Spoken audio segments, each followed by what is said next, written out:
Welcome to The Explainer. Today, we're going to tackle one of the absolute hottest roles in the entire tech world, the data scientist. We're going to break down what they actually do, what it takes to become one, and, how they show everyone they're worth their salt. So, how do you turn just a mountain of raw data into a treasure map for a business? I mean, really think about that. That is the question a data scientist lives and breathes every single day. They're not just looking at spreadsheets. No way. They're seeing a story, a path, a hidden treasure. Okay, let's dive in. So what is a data scientist, really? Well, at its core, you can think of them as a professional knowledge extractor. They're the ones who can take all this raw, messy, unstructured data and somehow turn it into these elegant solutions that actually push a business forward. To really get a handle on just how valuable they are, let's start with an analogy that I think really works. Think of a data scientist as a modern-day map maker. Yeah, a cartographer for our digital age. They don't just collect coordinates, which is like the raw data, right? They provide the clear map that tells leaders which path is going to lead to business growth. I mean, think about it. An old school explorer, they need more than just a list of places to go. They need a map, one that shows rivers, mountains, and the safest, quickest route. That's exactly what a data scientist provides. It's so much more than just crunching numbers. It's about drawing the actual map that guides those huge business decisions. So what does it actually take to become one of these modern cartographers? Let's take a look at the blueprint, the actual skill set, and it's a really fascinating mix of art and science, you'll see. So you can think of the whole skill set as a two-part blueprint. It's really important to see it this way. On one side, you've got your technical skills. These are the tools you need to understand the language of data. Then, on the other side, you have the non-technical skills. This is all about your ability to translate that data language for business leaders. You need both. Absolutely need both. Okay, so let's start with the technical skills. This is your core toolkit. You've got to have your programming down. We're talking Python, R, and definitely SQL. A really strong grasp of statistics and mathematics is just, well, it's non-negotiable. And of course, the big one, machine learning algorithms. That's how you're going to build those incredible predictive models. You also need to know about data wrangling and managing databases, both SQL and NoSQL. But look, the technical side, that's only half the story. I mean it. You could build the best, most perfect algorithm in the world, but it's totally useless if you can't explain why it matters. This is where those non-technical human skills come in. We're talking about problem solving, communication, curiosity, and teamwork. This is the stuff that creates real, tangible impact. There's a great way to think about this. A data scientist is like a professional translator. They must be fluent in the language of data and the language of business.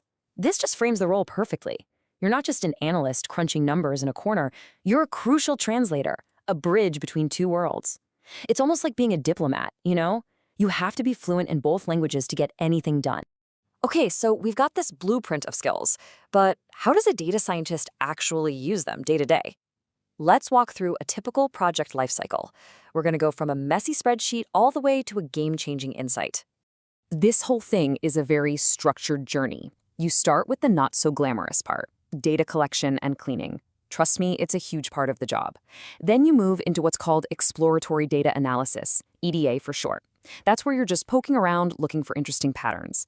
After that, you get into feature engineering. That's a fancy way of saying you're shaping the data to help your model perform better.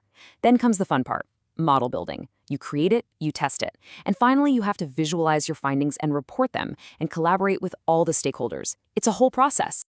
And here's the thing you have to remember. A data scientist analysis can be so powerful, it changes the entire direction of a project. This is not just a technical exercise, it is absolutely a strategic one. So imagine a data scientist at, say, a streaming service. They might dig into the data and discover that, hey, this one genre of movie is suddenly blowing up with a totally new demographic. Boom! That insight could lead the entire company to invest millions in new content for that audience. Your findings can literally reshape the entire business. All right, now for the final boss, the job interview. This is where you have to prove you've actually got what it takes. And preparing for a data science interview, honestly, it's like training for a triathlon. I love this analogy. It's not a sprint in one area, and it's not a marathon focused on just one skill. To succeed, you have to prove your strength across three totally distinct but deeply connected disciplines. So what are the three disciplines? Well, first up is your coding and technical mastery. Think of this as the swim. It's pure, raw technical skill. Next, you've got statistics and machine learning theory. That's the bike ride. It's about endurance and deep knowledge. And finally, you have business communication. This is the run to the finish line, where you have to tie everything together. Real success comes from being able to switch between all three of these seamlessly. So, how do you train for this thing? Well, your training has to cover both sides of the coin. You absolutely have to master the fundamentals, your algorithms and stats. Get your hands dirty with real data sets. Go on Kaggle, find a project. And be ready to talk about the nitty-gritty, like model evaluation metrics, accuracy, precision, you know the deal. But just as important, you have to practice explaining your past projects. What were the challenges? How did you solve them? And here's a pro tip for that communication part, the run in our triathlon.